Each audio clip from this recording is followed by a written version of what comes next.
No doubt by now you've heard about the latest scandal in Washington, D.C. General David Petraeus resigned as director of the CIA because of an affair.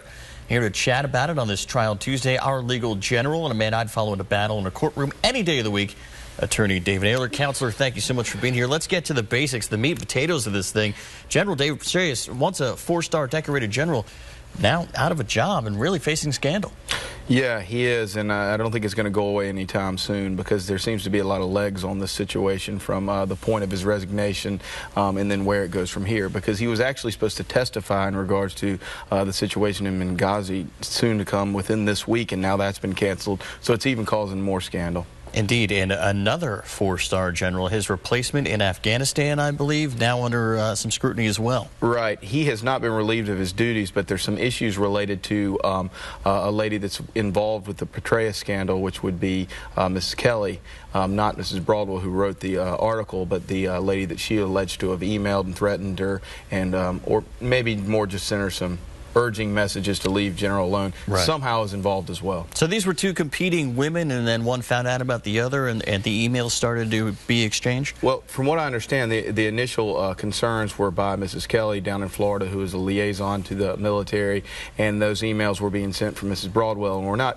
of a criminal sense, but more of a harassing sense, and she turned those over to a friend within the FBI, and then really the investigation started from there, and then led to where we are today. Well, let's talk about that harassment issue, because obviously if it can happen to the director of the CIA, it probably happens in real life, people around the low country as well. So what can you do? What kind of legal ramifications and action can you take if you're receiving some harassing emails, either from a jilted lover or, let's say, an old business partner, anyone you meet in everyday life? Well, if you don't have an FBI connection to try to turn them over to, then probably the best thing you can do is make sure you send a clear statement to that person to stop, sending you those messages, whether it be, via email, Facebook, Twitter, or, you also have a lot of issues just related to telephone calls, text messages, that sort of thing. And then beyond that, if they continue, then there are some criminal charges, and people are often charged with them that, can take it further than that.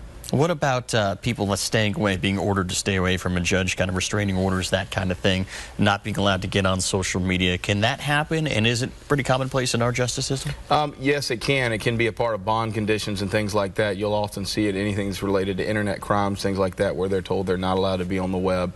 But obviously, yeah, even within the family court setting, you'll see things related to making comments, disparaging comments about the spouse or former spouse, that sort of thing. Yeah. So it really goes across the board. But in this case, it's more the issues that they were concerned about with General Petraeus' security clearance and what he may be doing. Yeah, because there are these emails, and it might come out that Mrs. Burwell right there, she may knew some classified information. Right. I mean, there's been something said at a speech she recently made in the University of Denver, and they're now claiming that they have no idea where she got that information related to the annex in Benghazi, and that the information is incorrect. So that was the ultimate concern from, the security standpoint. A lot of people are like, well, why does it matter what he does in his personal life?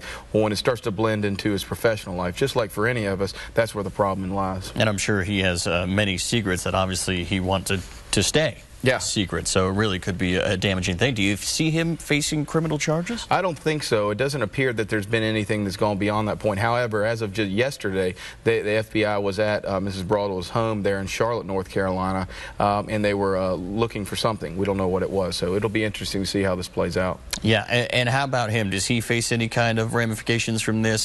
They say that he was not in the military during the time the affair started, but that could play a kind of a factor in if he is facing criminal charges.